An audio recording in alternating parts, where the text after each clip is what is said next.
Here's how it works. The block header has these three things, right? Transactions root, the receipts root, and the state root. And then the state root would bring you down to an account, which can either be like a user account or it can be a contract itself. And if it's a contract, it will have this storage hash field, which is the root of a storage tree, which is all the contract variables for that one contract. Yeah, gotcha. So that's how that works. Yeah, it's kind of a pain in the ass to check all these things all the way up. I think there could have been a better way, but that's how it is. And yeah, so that's my next slide. So yeah, okay. So basically, this is the problem with Ethereum, is that you have,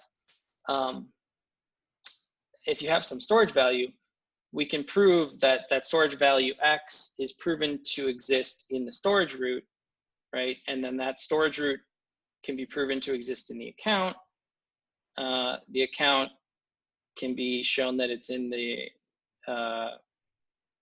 proven to exist in the state tree, and that state tree can be proven to be in the block. The block header. The state tree as its root in the block header. So you can check all those things all the way up. But then you get up to this block, and like that's where the problem arises, is like, well, how do I trust the block? So like, for instance, that library that I've been working on, the Merkle tree proving library, it's like proving a transaction against a block hash, or a receipt, account, a storage item against a block hash. But we have no way of really like validating the block hashes. I mean, we can check that the proof of work is correct on that single block, but like that only costs like, like $50 to make a new, you could mine one block. It's not that hard to do.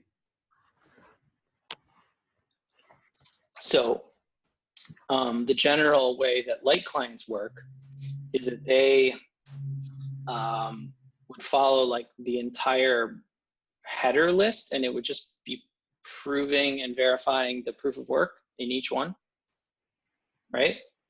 Yep. But on Ethereum, we have like what, 7 point something million blocks, and it's just too many to do all the proofs of work, because it's essentially a linked list, right? Like each hash points to the one before it. It's this hash list, and you have to go through the entire linked list. So that's something like 4 gigabytes, which is crazy. And like, you can't do it on a mobile phone. Even if you try to do it like on a desktop, it would be like, oh, download this thing for like a couple hours. So it's super annoying to even do a light client. It's not very light. So there's some solutions out there. The idea, like one idea would be to, instead of validating all the work of the entire chain, here I'm just talking about how like, yeah, you currently, to do a light client, you need all the block headers, and you need to validate every block header's proof of work. But naive solution, why don't we just sample like a few of the block headers? But the problem with that is that since they're just a linked list, if you're only checking random ones, all you essentially know are these ones, and they're just out floating in outer space. We don't know that they even connect to each other. So there's no way to prove that they connect. So if I'm attacking you and giving you fake information, I could just build the individual ones that like. If you knew which ones I was going to verify. Well, if you just said to me, let's say you randomly selected, and you're like, I want these like 200 or whatever. I could just make those 200, right? Like I wouldn't have to have that much hash power. Right, but that's assuming that you know which ones I'm going to verify. So if like I'm running so this is how like get fast mode works, right? Yeah. So the only reason that like we can do get fast mode is because it works exactly like this. It just samples random ones, but because an attacker doesn't know which random ones you would be sampling, so there's like some economic theory limit about like how few block headers you can actually safely sample. So it works out to be something like every 1,000 blocks you have to sample a header, but like there's a certain distribution about when you should be sampling. But the thing that makes it safe is that if you run two fast nodes side by side, they'll more than likely each of them will sample and verify totally different blocks for each sync. Okay, so that's like Yeah. an interactive protocol. Right. And then the thing that makes it safe then is that like you can trust, like once you get there to the like near the peak or near the head, then you have to switch like at that pivot point. So then you do the full verification for like the last, I don't know, 2,000 blocks. Mm-hmm. And that's when you prove that you haven't been like swindled even the whole time. Because theoretically, like an attacker client could say like, oh, okay, like even if you got lucky and it was like the attacker was somehow like feeding you random forged blocks along the way, they would have to pay the price of mining and winning the last 2,000 blocks to successfully dupe you. Right. So it's kind Anyway, of like an in just to between. tie it in. No, that's really interesting. I mean, that's good stuff that I really want to know about. So I'm glad you're explaining that to me. So it sounds like there are some issues that I have with that, but without going into them, let's just say that method is an interactive method, whereas with this thing we can do a non-interactive. So it's just like it's like a bare asset. If you just have this proof of this FlyClient proof or whatever, you can just look at only it and it verifies itself like in one step. Okay. So I don't need to come up with the randomness. The randomness comes up. It's from the block hash.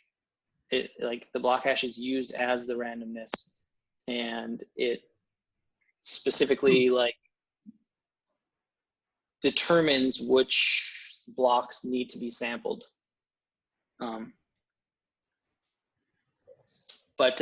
Yeah, so there's some problems with this one.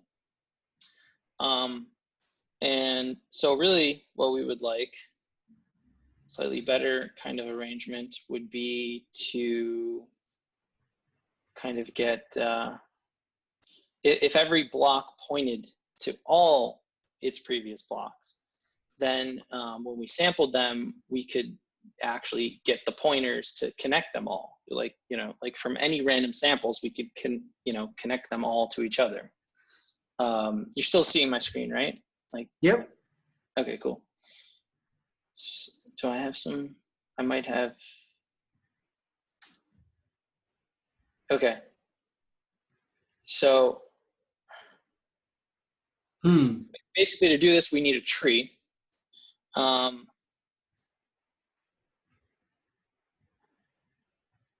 And what we want the prover to do is to prove that like this block connects to all these blocks, and then that whole thing recursively, that these connect to these and then this connects to this. And I explained something about this a little later on, and I was going to get back to it. So I'll just leave it at that for now.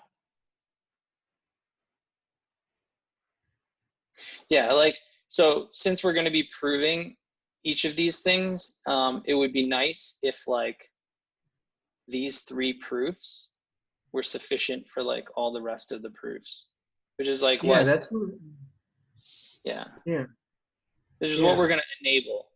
Because basically the way that it works with this FlyClient stuff is the type of tree that we're going to be building is like every later tree is like a superset of all the earlier trees.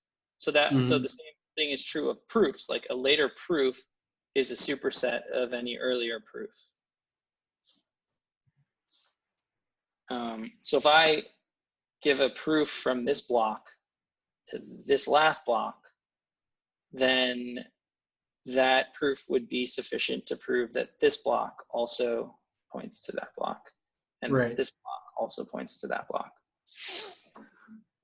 And I'll get into why that is when I cover the actual structure. But here's a regular binary Merkle tree. I'm not really sure why I'm showing this, but like, because it's not, the problem with is it's not append only. It doesn't have the property that I was talking about above. Like basically, the way that they work in Bitcoin is when I have like another item and I put it into here, then I would have to like redo this hash, right? Like with this new value down here, hash these, redo that one, hash these, then I redo that one.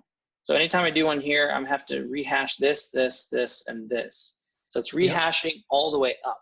So it's going to be, so then the proofs are going to be different because the proof is basically like, has to do with the branch on its way down. And since the branches are changing, it doesn't have that efficient of like quality there.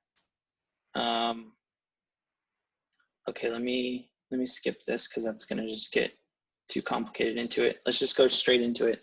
Okay, so this is the Merkle mountain range. It's like a data structure that basically the way that it works is you're going to be putting block hashes into it as the leaves. And anytime you put a leaf, you may or may not need to hash that and make a parent. So the first leaf you put in, you just put it in by itself. The next leaf, when I put it in, I have to make a hash and put the hash above it. Okay? And then the next one just goes there by itself. The one after that, it causes the cascade. So if I just show, there's the next one. There's the one. Next one. Next one. So you start to see a pattern. So basically, the reason it's called a Merkle mountain range is because it's like multiple trees. They're not always all connected. At this particular stage, like it would just be one. But it's kind of these sets of perfect trees. And then so now it ties the one before it, you would hash up and go up to the one above. And then so 10 and 11 now will begin their own mountain, right? So they'll come to a different peak than our top H. Right. So 10 is like you put it in and you don't need to hash anything because it's its own peak. Then when I put 11 here, that would cause a cascade up to hash up here. And since that's equal to this height, then I would cause another cascade up to here. And they would end. And we're beginning our own mountain. Yeah. So it continues on this way. And it's kind of interesting that the amount of peaks you get is actually really low. It's just like log n over 2. Right. Exactly. N over 2 because it's, because you're going for like there's a word for that kind of symmetry.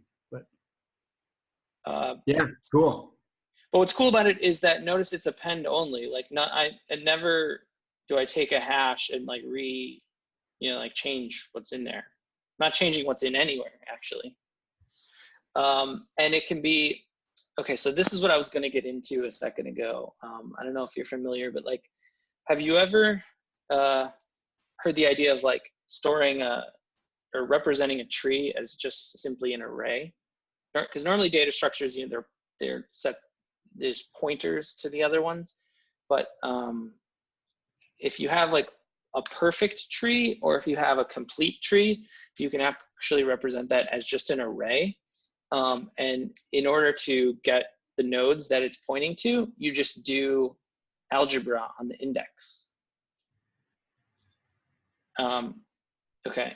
So I learned that recently. So that's important for this structure because that makes it really efficient to actually save the structure. But so let me just show you how it works with a regular binary tree. You just have like index 0 would just store this root, and the next index, like 1 and 2 would be those two children. And then when they need to have children, I would just make like 3, 4, 5, and 6. And so as long as you're building a tree in which like you first do this one, then this, and it's kind of happening like sequentially like that, then you can store them in this array, and you can just keep appending to the array, and you don't need pointers or anything like that. You're just storing like the 32 byte hash in each one. Yeah, so that's like a super efficient way to kind of like track all these things and to store them. So the Merkle mountain range has that too. And that's kind of, I'll play this again just because like I spent a lot of time making it too. So Yeah. Yeah, it looks good. It works perfect. Thanks. Yeah. So if you notice when I put one in, I'm showing the array down here. It's like, okay, all I have to do is add it to the array. And like all the connections and the pictures and stuff up here, like I don't need to store any of that stuff.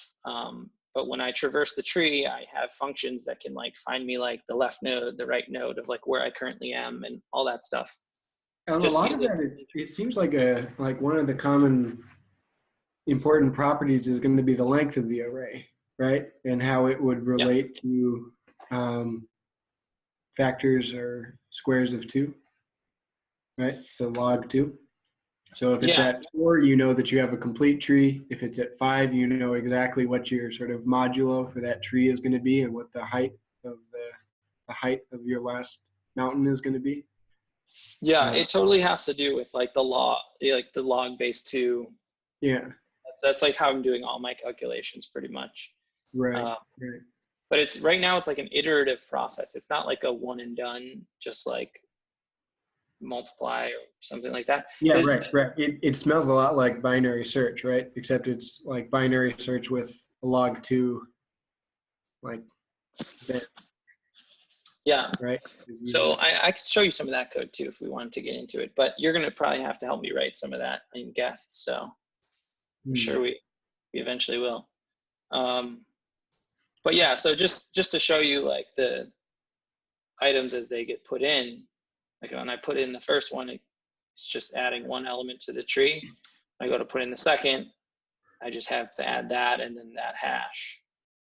And you know, as you go across here, it's a very simple operation. It's very cheap. You're just adding, on average, 2 new nodes, but like sometimes it's 1, sometimes it's like 4. So when we're talking about like adding items or hashes of data to this range, what is an example of like, what is this hash representing? So these down here would be the leaves. These are the block hashes. Okay, those are block hashes. They're not. Is it specifically block hashes, or maybe also transaction hashes for each block, or is this range like in the? So mostly block hashes is the way to think of it. However, there is a slight variation in the paper here. Where it's not just the block hash, it's actually the block hash and the cumulative difficulty at that point, because we use that for something later. Because when we sample the blocks, we need to do it based on difficulty, not on number of blocks. So yeah, so we're storing the block hash and the difficulty at that point. Okay. Yep. But just to think of it in simple terms, it's really just think of it as the block hashes are down here. These are the leaves of the tree. And all these other nodes are just, metadata of the hashes below them. And so the size of the tree is going to be this kind of mountain hashing metadata. Is there any, like, to your knowledge, are we doing this kind of metadata aggregation or organization at all with any clients yet or any protocols yet? I don't think so, because in order for this, like a new territory for like organizing the metadata about a blockchain. Yes. So this is something that like every time a block gets validated, like if you say you mined another block and you send it to my client, then my client would have to, in the rules of like, processing all the transactions, after it does all that, it would also have to process the Merkle mountain root, which is going to be stuck into the header. So that's the hard fork. We need the Merkle mountain root to be added to the headers. Yep. Got it. So it's kind of looks like one more layer of abstraction, right, for the protocol to use. Like if we think about blocks even as like a level of not necessarily abstraction really, but like organization or aggregation. Like it's a way to organize transaction data, and transaction data is a way to organize state data. And Merkle mountain ranges in this like level of organization is a way to organize blocks relative to each other. Yeah, I think so. I think that's a good way of putting it, because essentially all we're really trying to do is make a cheap way to prove that all the blocks are connected. Like any connection between any block at any time, we want to be able to prove that cheaply. And this is using a tree instead of a linked list is kind of like just the textbook way to solve that. And then this specific tree is kind of the optimal way to do what we're trying to do with these FlyClient things. Right. So right now, just to kind of frame it again, like right now the like a block hash and its mix digester hash, that's right now that's like n-1, right? Like every block is like intrinsically its hash and data field in its header is related to the block that came before it and only the block that came before it. Right. But with a Merkle mountain range, we're talking about adding another field that can describe not just the block, can describe and depend on not just the block that came before it, but theoretically like log 2 over the total length of the chain or the difficulty of the blocks before it, or some magical math number about the blocks that came before it instead of just its parent block. Yeah, well, you're tying it into every block. I mean, you're connecting it to every previous block, basically. How does it get to every previous block? So like if it's like, let's say we've just made like block header 9 or block 9. Okay. Right. Then like so now we have a hash of 8 and 9. So that's a way that's going to relate block 8 and 9. So does that mean that, so what would go in like the mountain hash field for block header 9? Which hashes live in? Yes, good question. Okay, so what we have is this structure here, right? Right, yeah, great. Whatever. Then there's this process, it's called bagging the peaks. There we go, okay, yep. So this creates a single Merkle root by building another Merkle tree out of the peaks. This is the way, like. Oh, I see. Okay. You take these two. Yeah. Actually, I think this page is wrong. I think you're supposed to take these two and hash them into a thing here, and then. And you just always take the furthest. I see. Yeah. So then you have, that's where the log 2 comes into play, because here you're taking a hash of 3 peaks, right? So you have to do a hash 3 times. So like 1, or actually is it just twice? If you have 3 peaks, you have to take 2 hashes? Yeah, so if you have these, well, it all depends. Yeah, it depends how many you have. So actually, right now, the height of this tree is still only going to be like proportional to like the log of the number of items in it. But when you hash these peaks, so the number of peaks actually is also proportional to log of the leaves, and now you're hashing those. So really it's like log of log n. Right. The height of this tree. So the height, I've done the math too, like basically what you're going to have is you got a few million blocks, so you're going to have a height of around 22 or something like that. And then the number of peaks, the math on the number of peaks is like, if you have a height of 22, you could have a total of 22 peaks, right? Like each peak has to be lower than the one before it. That's kind of how, otherwise it would just combine to make one. Yep. But the first peak actually has half of all the nodes in it. Right. Right. And so I'm not exactly sure how to prove this, but I've proven it to myself, is that basically the chances of having a peak at the next height, like 21, is 50-50. So basically you'll end up with about half that many peaks. You'll probably have like 11 peaks or 12 or whatever. Right, right. So if you have a total, so like a couple million blocks, then you have a maximum total peak in your mountain range, like maximum elevation in the mountain range is like 22. Mm-hmm. Then like you're probably going to have to do like something on the order, because you get the first half of your mountain range hashed with one hash, right? Mm-hmm. And then it's like exponentially decreasing towards the forerunning edge of your mountain range, as those elevations logarithmically decrease. So if you have a total elevation, max elevation across your range of 22, then you could expect that the number of hashes you would need for a lowest minimum, for a minimum like forerunner peak, a hill, is going to be like definitely less than half of 22. Right, total hashes. Yeah, so the second, the bagging of the peaks, that second tree is like pretty small, because it's just like, it's only 12 items that you're hashing. It's like, I'm actually thinking there might be an optimization where you don't even have to implement this second part. You could just actually just take all the peaks, concatenate them, and just hash that. So I'm wondering if, I really like this data structure, but I'm wondering if it can be like simplified and possibly even be more efficient for like what we're trying to do.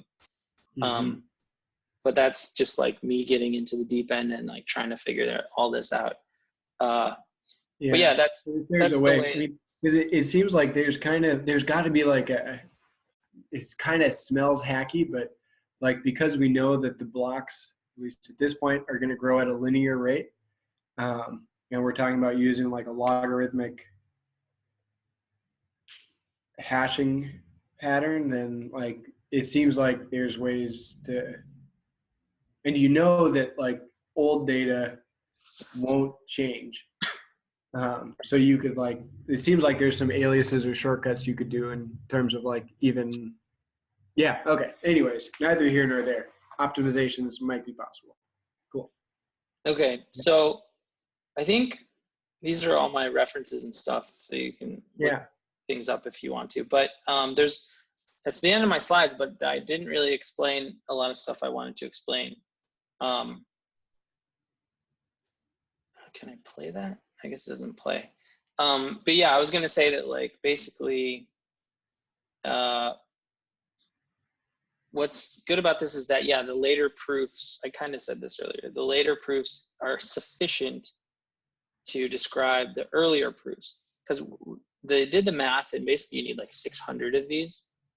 You need to sample 600 of them to have like, the correct cryptographic like probability of catching an attacker, where like, it's like 2 to the 128 or whatever it is that you want. So that's kind of, you need a Merkle proof for like each one of these lines that you're drawing. So if you're doing from here, you're doing 600, or let's say 599 proofs.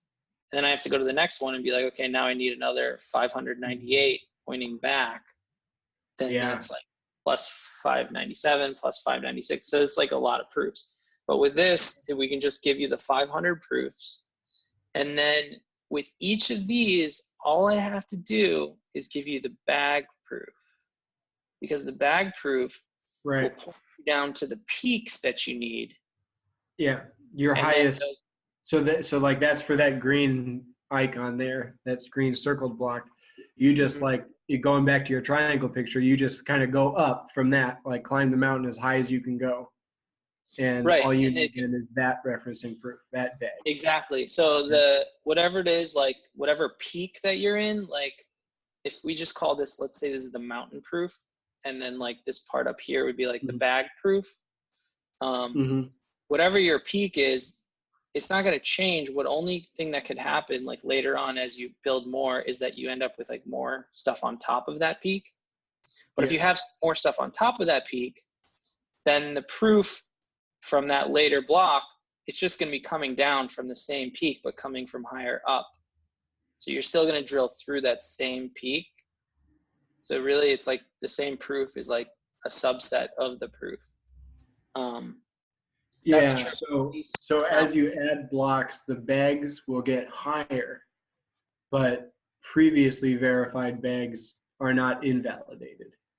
Well, I think the bag part changes is what I'm saying, but the peaks, everything from the peak down stays the same and is transversable between any proofs and blocks. And that's what makes it append friendly. Right. That's the append only part. Like, let's say I'm only on like this block here or whatever, then I'd probably have a tree that's just like up to right there. Right. So my proof would just be like drilling down from here down. Right. But then if I'm here and I want to give you a proof, you know, that same proof, it's just going to be coming from up here, but it's going to take the same path. It's going to follow that same path down. So it's going to have the other proof as a subset. And then the different part is that bag, the bag part of the bagging the peaks, and that's going to be different for every single one of these.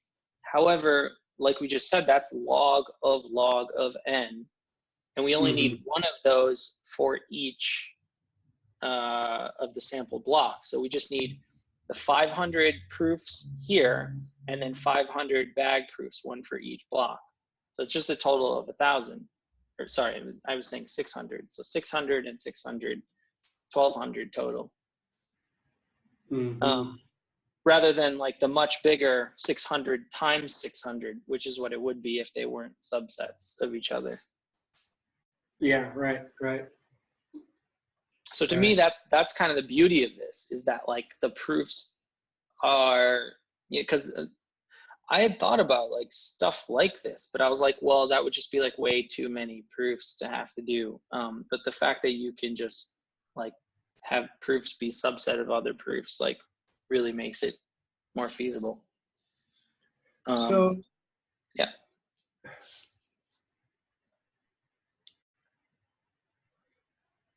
Does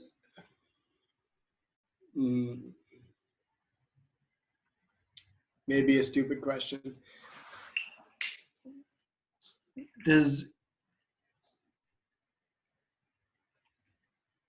So this would definitely need, so like we're talking about adding a field to a block header from a hard fork, right?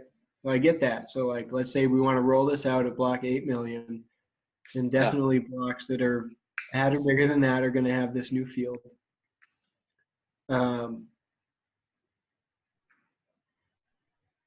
Are we talking also about adding the field to historical blocks also? No, so I thought about that, but basically the proofs don't work unless you have that MMR, like the root. You have to have that embedded, because like, let's say, right now we just have a regular blockchain, like let's say from this half point on, it's just a regular blockchain. When I go and I give you this proof to this guy here, you won't be able to like take that and like also do this proof to this one here directly. So you can't really, doesn't really work unless this stuff is getting embedded sort of as you go.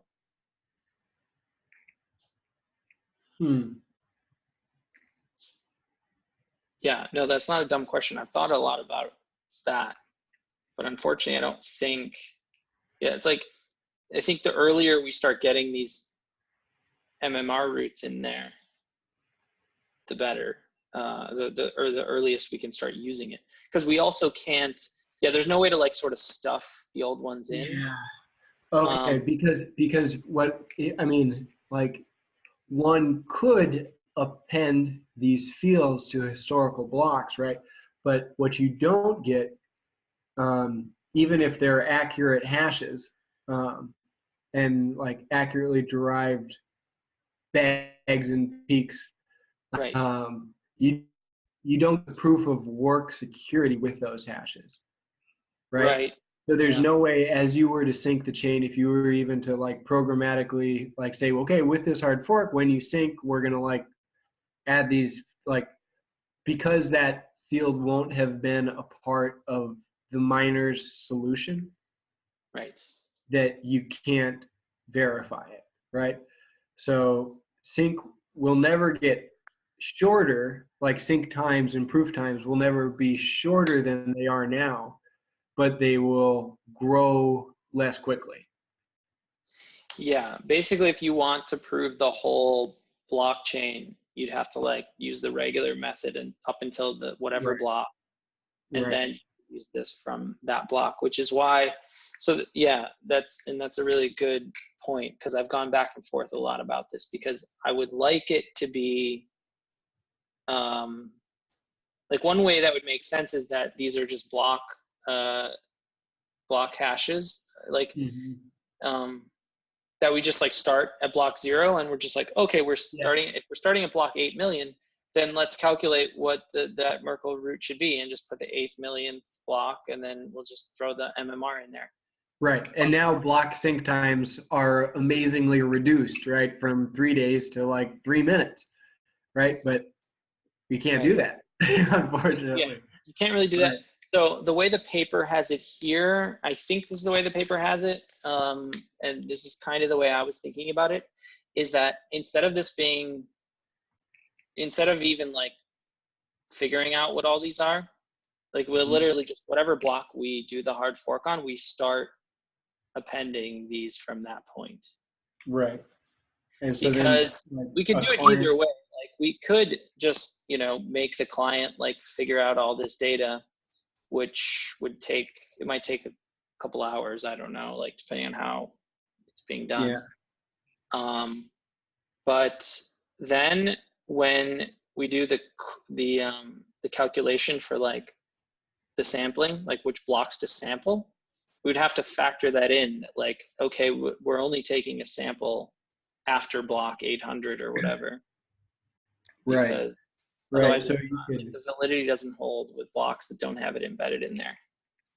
Right. So you could like maybe write clients that used protocols that like would, so like a fly client, like strictly fly client would want to use like essentially the fork block as a kind of genesis block. And yeah. Right. And so then it just says, okay, here's our global account state. And I'm not able to get any of this earlier data, right? Like if you want to go investigate, archived historical transactions or contracts, you can't do that. You have to use the backwards compatible clients to do that. And if you think about it, if you think about the way the security model sort of works, like there's going to be no other way to use the FlyClient protocol to get any larger proof of work than we'll be generating. So like, if we're like, especially if we're the first ones to implement FlyClient or whatever, it's like, you'll only be proving like, let's say like X amount of work. It's not going to be the full amount of work of the full chain, but it's going to be the most amount of work anyone else could possibly give you. So if you're trying to find the longest chain, and you're saying, I'm using the FlyClient protocol, no one else can give you a longer chain with that protocol, because there's right. Even though it's only proving that last half of the chain's work, but no one else using that set of rules can make any bigger proofs. So it's a pretty similar, like I think it's a similar like security guarantee. And like the other thing is like people have to trust the software anyway. They have to like sort of know that like FlyClient was added to Ethereum. Like, so it gets into kind of, it gets into the thing, just like, well, let's just get it going. And once it starts getting trusted, I think, I'm not sure what point I wonder, does it like, so we're talking about adding fields Yeah. Funny is you actually don't need the previous hash field anymore. This could replace the previous hash field, like prev hash or whatever it is. This could replace that. Instead of pointing directly to it, you just have an MMR root that just is the root of the tree. But I don't want to break too much software, so we might as well leave it in there. Yeah. What if?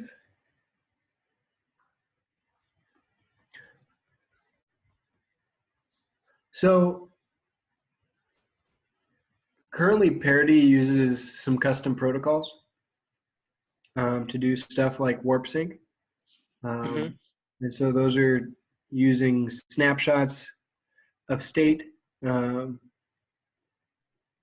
those are using protocols that their clients can talk to each other across, but haven't, obviously are also compatible with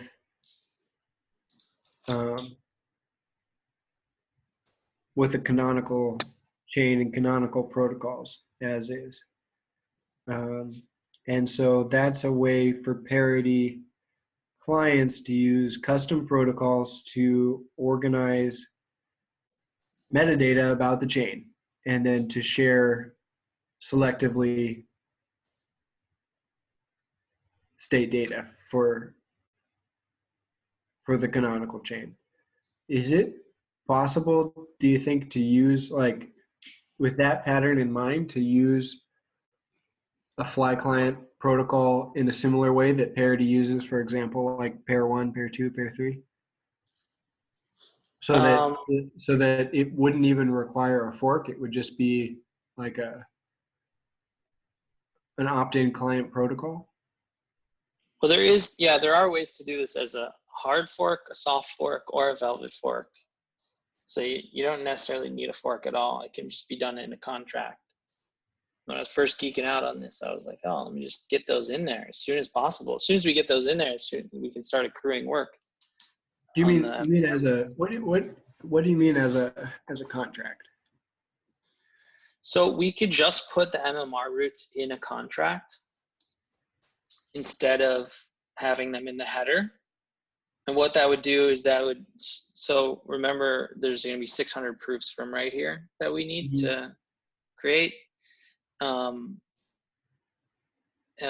then we need, for each one of them, we need their bag proof.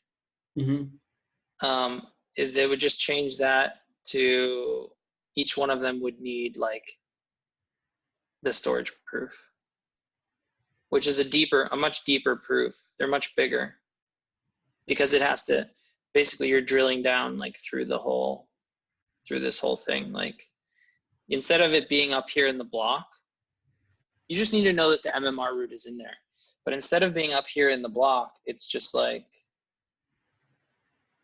you just have the state root in the block, and then you need a proof that account is in there, and then a proof that storage tree is in there. So each of the samples, you'd have to do this whole big proof here as well, which adds quite a bit. Right. So there has to be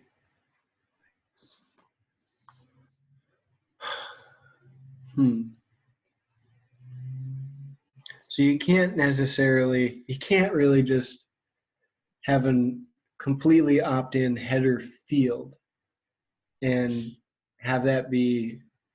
Well, okay. So there is one header field so as a soft fork, you could put it into the extra data in the header field, right? Is the extra data field. Yeah. Then you're utilizing that whole thing. No one else can use it. Yeah, right. Then you break, convention. You also can stick it into the first transaction here. That's a soft fork. So you could, the first transaction is actually the really small proof. This proof coming down here is like significantly smaller than like any other proof, especially for transaction number 0, because of the way that the tree works. Like transaction 0 gets RLP encoded to 80 and then it ends up on a branch all by itself. It's kind of weird. Who pays for the transaction? Well, it would just be, if it's a soft fork, it would just be something every miner does as the 0th transaction, and they're just paying themselves, so it doesn't matter. Right. So, but a miner would effectively front the cost of, I mean, because there is a cost of the transaction, like theoretically, right? Like the cost of having your computer process. I mean, it's minuscule, right? Yeah, that's minuscule. I think the real cost is the if there's a block size limit, then they're gonna have that much less space in the block. Exactly. Yeah. Yeah. So there's not only opportunity cost, but like, although trivial, there is still material costs associated with it. Right.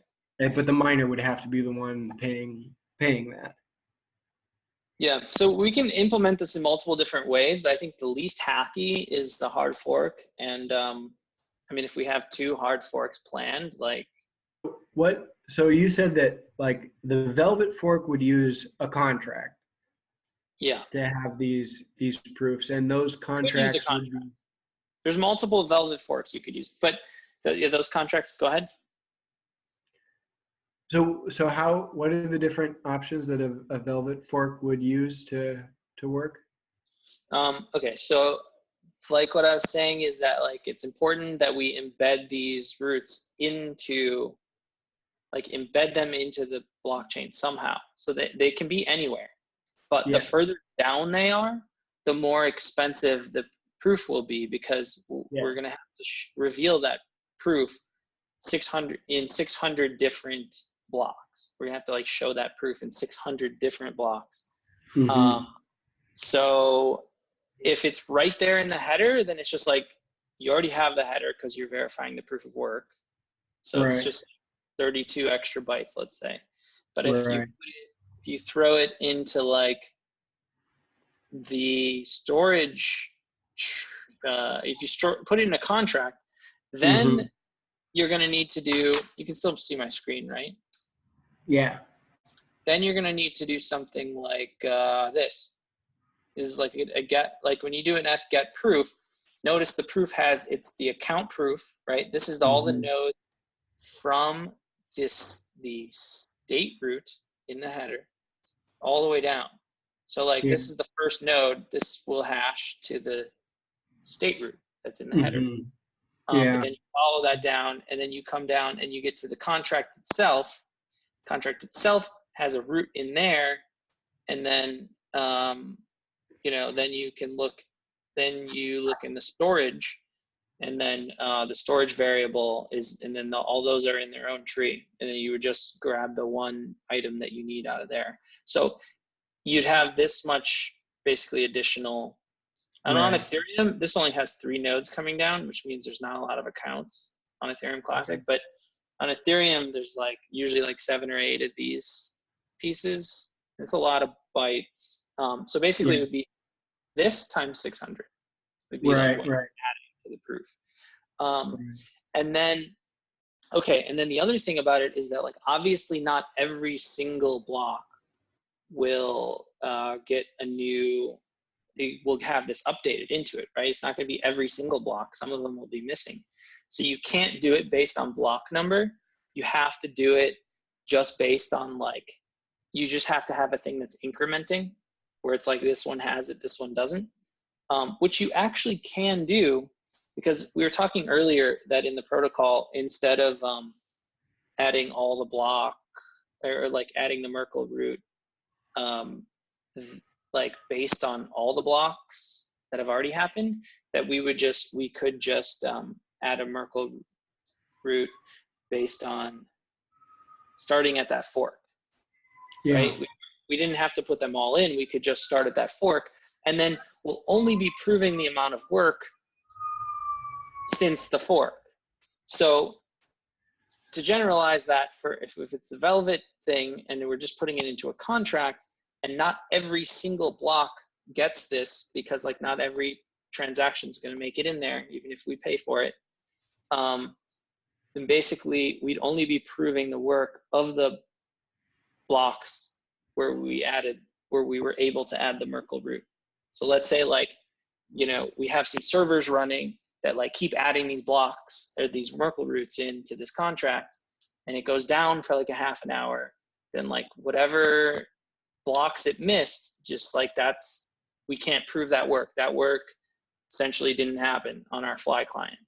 But what's good is that the implementations, the verification of the fly proofs would have a hard-coded address of this contract, and the same security thing exists that like no one else could come up with a larger proof.